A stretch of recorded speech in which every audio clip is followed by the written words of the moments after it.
நீங்கள் பார்த்துக் கொண்டிருப்பது உங்கள் விஜய்.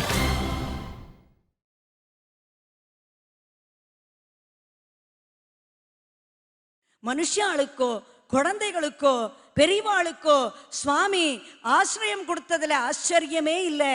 ஒரு யானை இந்திரத்யும்னன் சாபத்தால கஜேந்திரனாக பிறக்கிறான். அப்படி கஜேந்திரனாக பிறக்கும் பொழுது பட்டத்திரி சொல்றார், அப்பா சாந்தியர்த்தம் ஹி சாந்தி தோசி ஸ்வகானம். இந்திரத்யும்னனுக்கு இப்படி ஒரு சாபம் ஏற்பட்டதேன்னு யாருமே கவலைப்பட வேண்டாம். ஏன் தெரியுமா? உன்னுடைய பக்தாளுக்கு நீ ஒரு கஷ்டத்தை கொடுக்கிறேன்னு சொன்ன, அதுக்கு பின்னாடி அவளுக்கு ஏதோ பெரிய நன்மை இருக்குன்னு அர்த்தம் இல்லையான்னு கேட்கிறார். ஏன்னா அந்த நன்மை என்ன?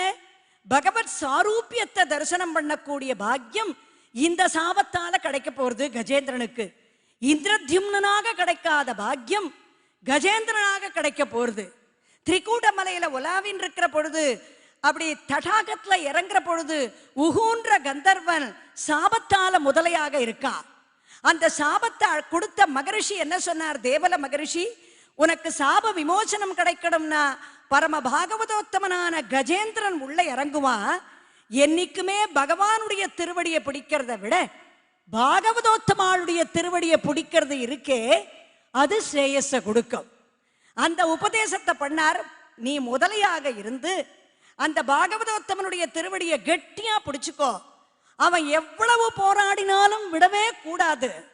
ஏன்னா அவன் எவ்வளவோ தன்னை இழுத்துக்க பார்ப்பான். ஆனா நீ அவன் திருவடியை விட்டுடவே கூடாது.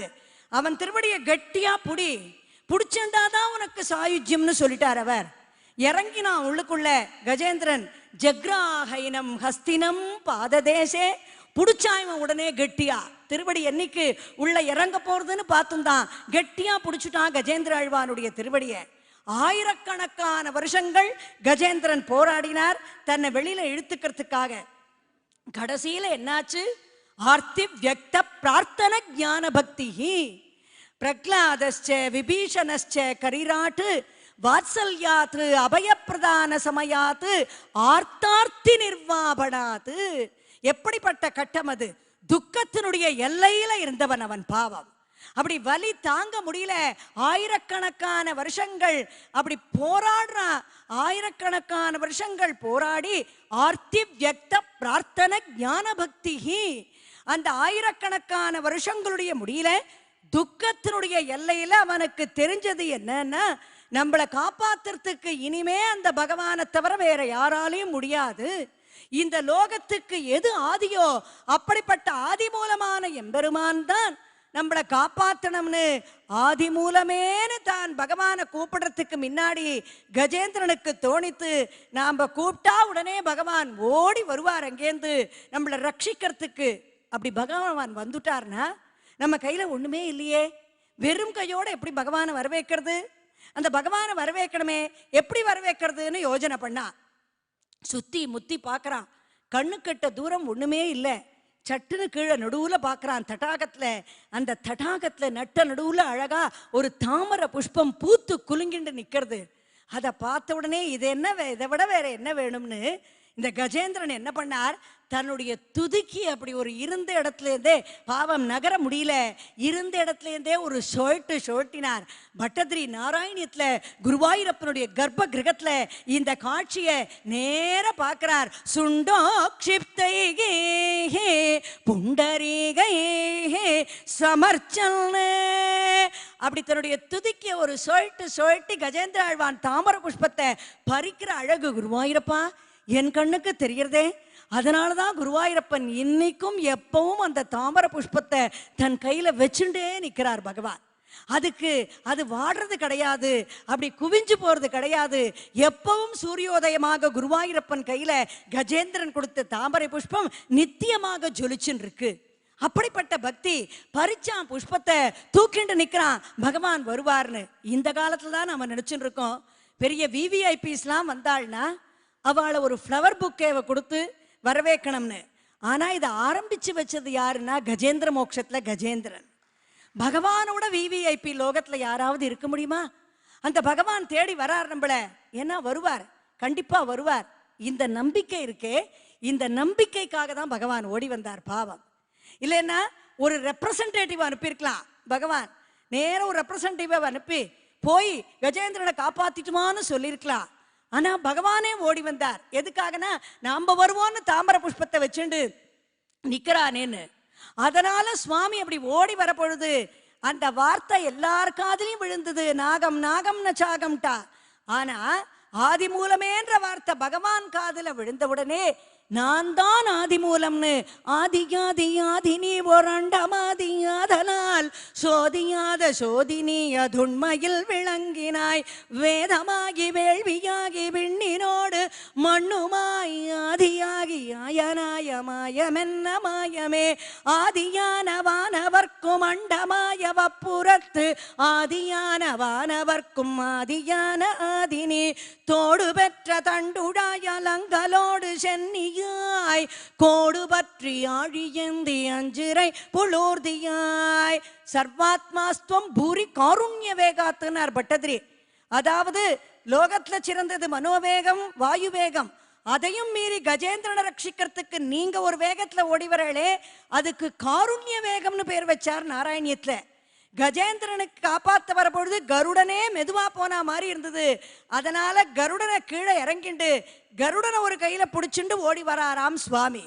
கருடனை திருப்பி அனுப்பியிருக்கலாமே, எதுக்கு புடிச்சுண்டு வரணும்? ஒருத்தர் ஆபீஸ்க்கு லேட்டா போனார், சைக்கிள் பஞ்சர் ஆயிடுத்து, தலைமையில அந்த சைக்கிளோட உள்ள நுழைஞ்சார். எதுக்குப்பா பஞ்சரான சைக்கிளை விட்டுட்டு வர வேண்டியதானேனா, நம்ம ஆபீஸரை பத்தி உங்களுக்கு தெரியாதா? சைக்கிள் பஞ்சர் ஆயிடுத்துன்னு சொன்னா நம்ப மாட்டார், இந்த சைக்கிளோட உள்ள நுழைஞ்சாதான் அவர் நம்புவார்னு சைக்கிளோட உள்ள நுழைஞ்சேனார் இவர். அந்த மாதிரி கருடனோட போனாதான் பகவான் அவன் நம்புவான். ஏன்னா கருடாரூடனாக வரவன் தான் பகவான் அவன் நினைச்சுட்டு இருக்கான். கருடன் இல்லைன்னா பகவான் வரல, யாரையோ அனுப்பி நம்மளை ஏமாத்திட்டார்னு அவன் நினைக்க கூடாது இல்லையா? அதுக்காக தாக்ஷியாரூடக பிரேக்ஷிதோபு புரஸ்தாத்து கருடன் ஒரு கையில பிடிச்சுட்டார், ஒரு கையில சக்கராயுதத்தை பிரயோகம் பண்ணார், முதலைக்கு சாரூபியத்தை கொடுத்தார். பாகவதோத்தமனுடைய திருவடியை பிடிச்சதுனால அவனுக்கு சாரூபியம் கிடைச்சது, பகவானை கூப்பிட்டதுனால கஜேந்திரனுக்கு சாரூபியம் கிடைச்சது. ஆனா கஜேந்திர மோட்சத்துல என்ன ஒரு பலன்னா, எல்லா சரித்திரத்துக்கும் அவாவா சரித்திரத்தை எழுதினவா பலஸ்ருதி சொல்லுவா. வால்மீகி ராமாயணத்துக்கு பலஸ்ருதி சொன்னார், அந்தந்த சரித்திரத்தை எழுதினவா பலஸ்ருதி சொல்லுவா. ஆனா கஜேந்திர மோட்சத்துக்கு பலஸ்ருதி சொன்னது யாருன்னா பகவான். அதுதான் கஜேந்திரன் அடைஞ்ச ஒரு பெரிய பாக்கியம். ஏதத்து விருத்தம் துவாம்ச மாம்ச பிரகேயோ காயேத் சோயம் பூயசே ஸ்ரேயசே ஸ்யாத்.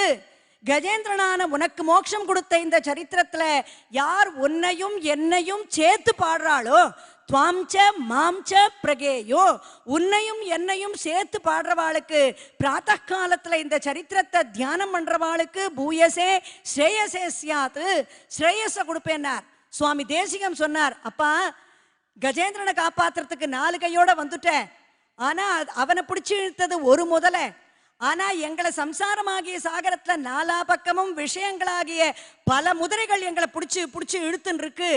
அதுலேருந்து எங்களை காப்பாத்தணும்னா கஜேந்திர ரக்ஷா துவரிதம்பவந்தம் கிராகைரிவாகம் விஷயைர் விகிருஷ்டகா அபார விஜான தயானுபாவம் ஆப்தம் சதாம் அஷ்டபுஜம் பிரபத்யே.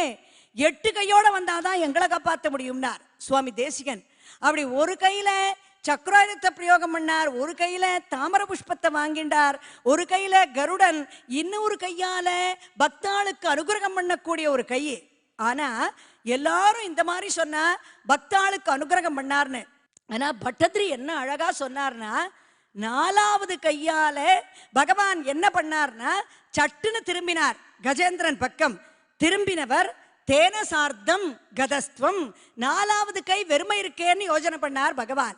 கஜேந்திரன் பக்கம் திரும்பினார், கஜேந்திரா உன் துதிக்கிய குடுனார்.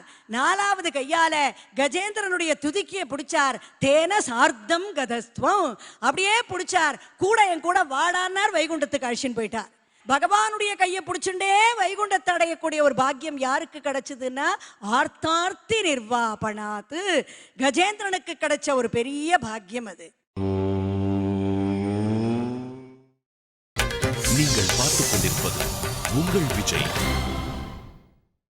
பாஞ்சாலி, அடுத்தது ஒரு ஸ்திரீ திரௌபதி.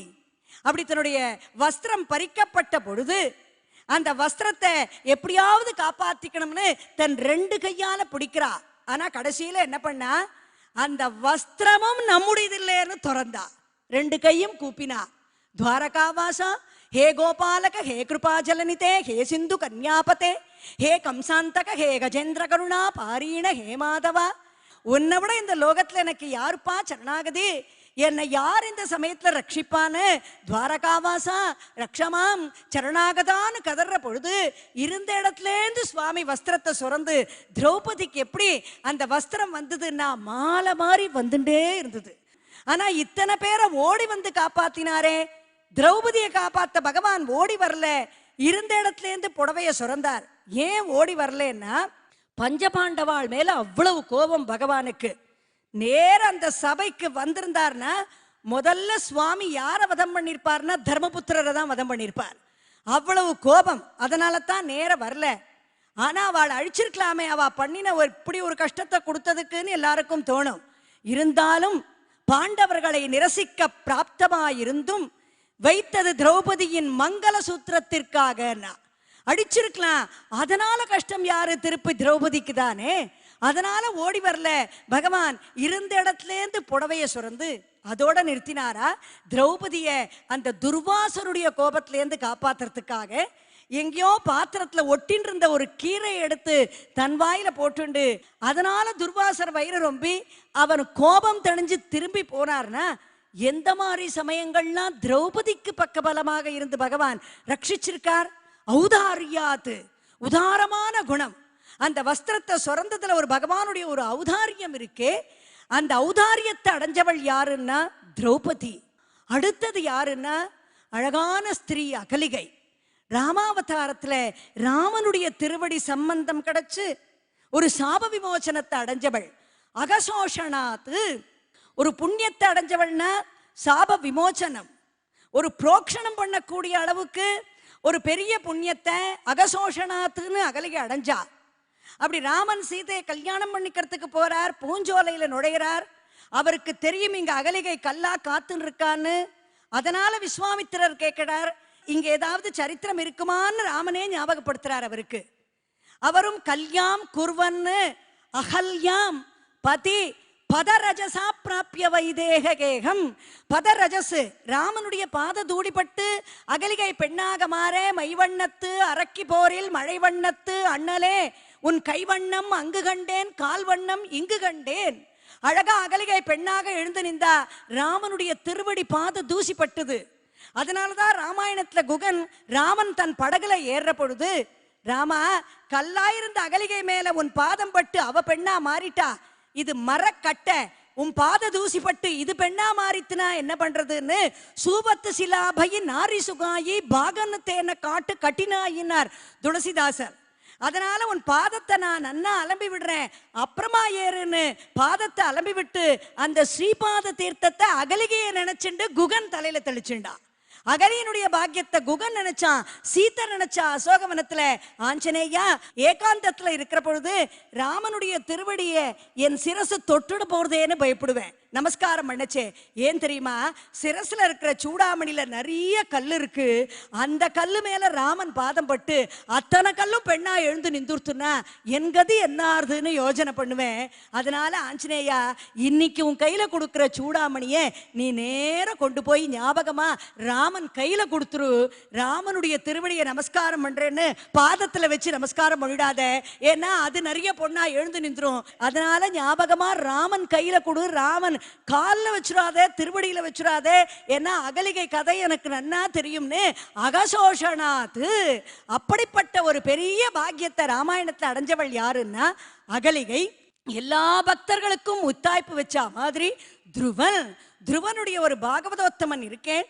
துருவசுவாமி சின்ன வயசுல தகப்பனாருடைய வாத்சல்யத்தை அடையறதுக்காக சித்தி சொன்னாங்கிறதுக்காக காட்டு அடைஞ்சு நின்னே கட்டோர தபசா கில பஞ்சமாசான்னு 5 மாசம் 5 வயசு குழந்தை அப்படி தபஸ் பண்றான், கடுமையான தபசு. அந்த தபஸுக்கு பகவான் நேர பிரத்யட்சமா காட்சி கொடுக்கிறார். 5 வயசு குழந்தை தபஸ் பண்ணது தகப்பனாருடைய வாத்சல்யத்தை அடையறதுக்காக. ஆனா அந்த ரூபத்தை பார்த்தா அடிப்பாதம் பாதாள லோகம், மேல்பாதம் ரசாதல லோகம், கணுக்கால் மகாதல லோகம், முழங்கால் தலாதல லோகம், ஜானு சுதல லோகம், 2 தொடைகளும் விதளம் அதலம் என்ற லோகங்கள், இடுப்பு பூலோகம், நாபி ஆகாசம், வக்ஷஸ்தலம் இந்திரலோகம், கழுத்து மகரலோகம், திருமுக மண்டலம், ஜனோலோகம், நெற்றி தபோலோகம், அடிப்பாதத்துல பர்வதங்கள், முழங்கால மிருத்யுக்கள், தொடையில தேவதைகளுக்கெல்லாம் குலகுருவான பிரகஸ்பதி பகவான், வக்ஷஸ்தலத்துல மகாலட்சுமி அழகான திருவடி, வக்ஷஸ்தலத்துல மகாலட்சுமி சதுர்புஜங்கள், சங்கு சக்கரம் கதை கட்கம் சார்கம் என்கிற பஞ்சாயுதங்கள், கழுத்துல மகர கண்டிகை, ஸ்ரீவத்சம், கண்ணாடி போன்ற கன்னம், மேல் நோக்கிய மூக்கு, விசாலமான நெற்றி, கஸ்தூரி திலகம்னு தொத்தரசன பிரமதபார தரங்கிதம் திரவ்யம் நிமக்னமிவ ரூப ரசாயனே தே. பார்த்த உடனே அந்த குழந்தைக்கு பகவான சோஸ்திரம் பண்ணணும்னு ஆசை வந்தது. பண்றதுக்கு தெரியல பாவம். ஓம் நமோ பகவதே வாசுதேவாயான்ற மந்திரம் தவிர வேற எதுவும் தெரியாது.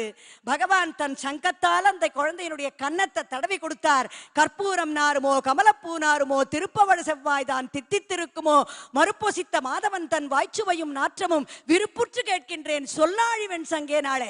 நாச்சியார் திருமொழியில ஆண்டாள் அந்த சங்கத்தால தடவி கொடுத்த உடனே 36 ஸ்லோகங்களால சோஸ்திரம் பண்ணி 36,000 வருஷங்கள் ராஜ்யபரிபாலனம் பண்ணி துருவசுவாமி குபேரரோட ஏற்பட்ட யுத்தத்தை நிறுத்தினதுனால உனக்கு என்ன வரம் வேணும்னு குபேரன் கேட்ட பொழுது பகவானிடத்துல பக்தியையே எனக்கு வரமாக கொடுங்கோ, இதுதான் துருவன் கேட்ட வரம்னா. 36,000 வருஷம் ராஜ்ய பரிபாலனம் பண்ணி மதுவனத்தை அடைஞ்சு அப்படி பகவான் விமானத்தை அனுப்புறார் துருவனுடைய ஒரு தபஸுக்காக. துருவனுக்கு அந்த விமானத்துல ஏறத்துக்கு கால் எட்டல.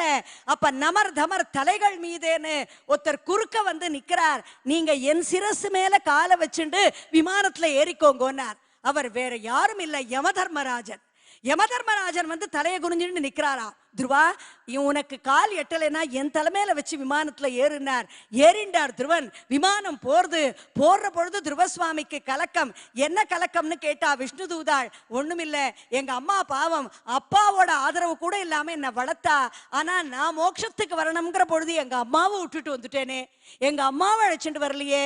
அப்ப அவ சொன்னா, உனக்கே இவ்வளவு பாக்கியத்தை கொடுத்த பகவான் உன்னை பெற்றெடுத்த தாயார விட்டுடுவா, கொஞ்சம் முன்னாடி பாருப்பா, உங்க அம்மா உனக்கு முன் விமானத்துல போயிட்டு இருக்கான்னு காமிச்சா. நீங்கள் பார்த்துக் கொண்டிருப்பது உங்கள் விஜய். அந்தே பவத் புருஷநீத விமானயாத்தோ மாத்ரா சமம் துருவபதே முதிதோயமாஸ்தே. தாயாரோடு கூட பகவானுடைய பதத்தை அடையக்கூடிய பாக்கியம் கிடைச்சதுன்னா அது துருவனுக்கு தான் கிடைச்சது. பிரக்லாதஸ்ச விபீஷணஸ்ச கரிராட்டு பாஞ்சால் யஹல்யா துருவகா அகசோஷனாத் ஸ்ரேய பத பிராபணாத். ஸ்ரேய பதம் யாருக்கு கிடைச்சதுன்னா துருவனுக்கு. விசுஜ லஜ்ஜாம் யோதித்தே மன்னாமானி நிரந்தரம் குலகோடி சமாயுக்தோ லபத்தே மாமகம் பதம்னு என்னுடைய நாமாவை லஜ்ஜை விட்டு சொல்றவாளுக்கு நான் எனக்கும் மேல ஒரு பதத்தை கொடுக்க தயாரா காத்துன்னு இருக்கேனாரே கீதாச்சாரியன் கிருஷ்ணன். அந்த பதத்தை துருவனுக்கு கொடுத்தார். துருவ நட்சத்திரமா ஜொலிக்க வச்சார். அப்படி ஸ்ரேய பத பிராபணாத்து, ஸ்ரேயஸான பதத்தை அடைஞ்சவன் யாருன்னா துருவன். இப்படி 6 பேர் 6 விதமான வழிகள்ல முக்தி தரும் வழியெல்லாம் முழுமையோடு பெற்றதால் பக்தி செய்த பிரக்லாதனை பாதுகாத்து நின்றவா. கருணையின் வடிவாக கோசலையின் மைந்தனாக கடற்கரையில் வீடனனை காத்து அருளி நின்றவா. ஆதி மூலம் என்றழைத்த ஆனை கருள் செய்தவா. பக்தி கன்று கட்டுப்பட்டு பல ஸ்ருதிகள் சொன்னவா. பாண்டவர்க்கு தோழனாக பாஞ்சாலி மானம் காத்து பாரதத்தின் போர் முடித்த பார்த்தனுக்கு சாரதி. கௌசிகனின் யாகம் காத்த கோசலையில் மைந்தனே.